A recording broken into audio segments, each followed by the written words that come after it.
Quand on parle de centralisation, on parle de centralisation de trésorerie ou des paiements. Ce sont vraiment les deux axes prioritaires, sachant que, comme on le voit sur cette flèche, généralement une entreprise commence par la centralisation de trésorerie. On n'a jamais vu une entreprise commencer par la centralisation des paiements pour la simple et bonne raison qu'il y a les outils de communication bancaire à mettre en place, etc., etc. Le stade ultime de centralisation, c'est lorsqu'on fait du paiement pour compte 2. En gros, on met en place un système comptable de règlement par compte courant interne au groupe et un seul groupe, un seul compte, celui de la holding généralement, décaisse pour l'ensemble d'eux, que ce soit les fournisseurs, que ce soit les encaissements. La paye, ce n'est pas toujours possible, et ce n'est pas toujours possible non plus de le faire de manière internationale. On doit surtout se demander pourquoi mettre en place une centralisation. Quels sont les facteurs qui font que finalement on se dit on en a réellement besoin. C'est un besoin plus qu'un simple plaisir.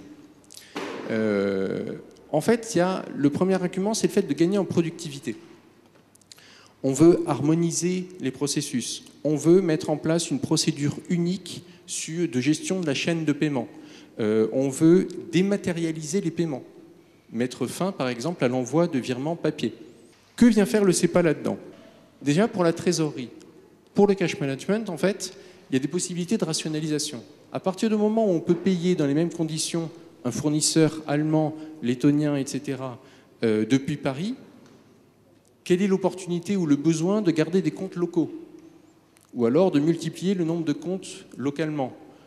Le fait de rationaliser le nombre de comptes, le nombre de banques, peut être un des premiers effets au niveau de la gestion de trésorerie du CEPA.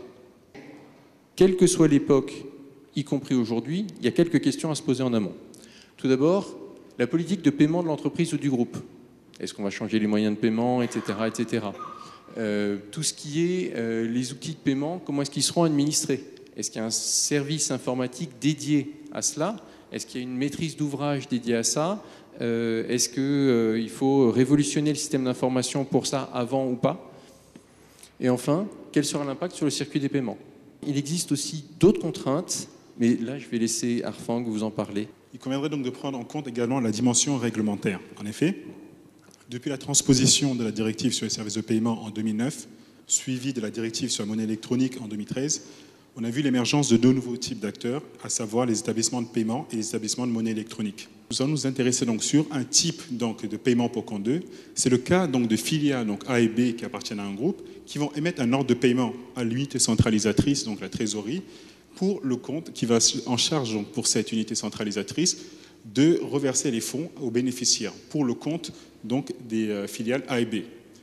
Ce schéma tel que structuré peut être analysé par la CPR comme un service de paiement, notamment deux types de services de paiement, à savoir l'acquisition d'ordre de paiement et l'exécution d'ordre de paiement, ce qui, d'un point de vue réglementaire, serait soumis à l'agrément préalable de la CPR. Il existe toutefois des dérogations à cette obligation, c'est-à-dire que des établissements ou des acteurs qui font aujourd'hui du paiement pour compte 2 peuvent, sous certaines conditions, bénéficier d'exemptions. Il s'agit de deux types d'exemptions, des exemptions de droit et des exemptions sur demande. Pour finir, en fait, on a voulu insister sur ce cadre réglementaire puisque lors de la mise en place de la DSP, on était un peu passé à côté et tous ceux qui avaient mis en place une centrale de paiement avec un paiement pour compte 2 n'avaient pas forcément mesuré l'impact que pouvait avoir la DSP sur cette activité, cette organisation. Et d'ailleurs, la CPR ne communique que depuis peu dessus, donc à peu près 4 ans et demi après l'entrée en vigueur de la DSP. Combien ça coûte et combien ça rapporte? Alors, est-ce qu'il y a des études qui existent qui disent bon bah voilà, jusqu'à tel niveau de volume, vous n'êtes pas du tout rentable et il vous faut un certain nombre de volumes centralisés pour devenir rentable? Alors il est clair qu'une analyse de la valeur purement basique permet en effet de dire parfois pour vos volumes c'est pas la peine. En revanche, il faut décorréler, le volume n'est pas le seul facteur. C'est-à-dire que parfois il y a un risque aussi à laisser une situation en l'état et de ne pas la centraliser parce qu'il y a des erreurs de paiement, il y a derrière des coûts comptables de suivi, de recouvrement qui sont beaucoup plus lourds et qui sont indépendants du volume. Donc j'ai envie de dire combien ça coûte, ça dépend des volumes, ça dépend de l'organisation, ça dépend de plein de choses, des outils aussi, s'il faut les changer, pas les changer ou seulement les faire évoluer, etc. etc. Je ne pourrais pas vous dire que ça vous coûtera uniquement 10 000 € ou 3 millions. C'est entre les deux. Mais on ne peut pas chiffrer comme ça sans connaître le contexte, sans avoir étudié avec pas mal de détails le dossier, malheureusement. Mais par contre, ce que ça rapporte, c'est de la sécurité, c'est de l'harmonisation des processus, c'est des coûts bancaires, des coûts informatiques. Ça peut avoir un effet sur les équipes aussi, dans certains cas. Donc, c'est forcément une source d'économie.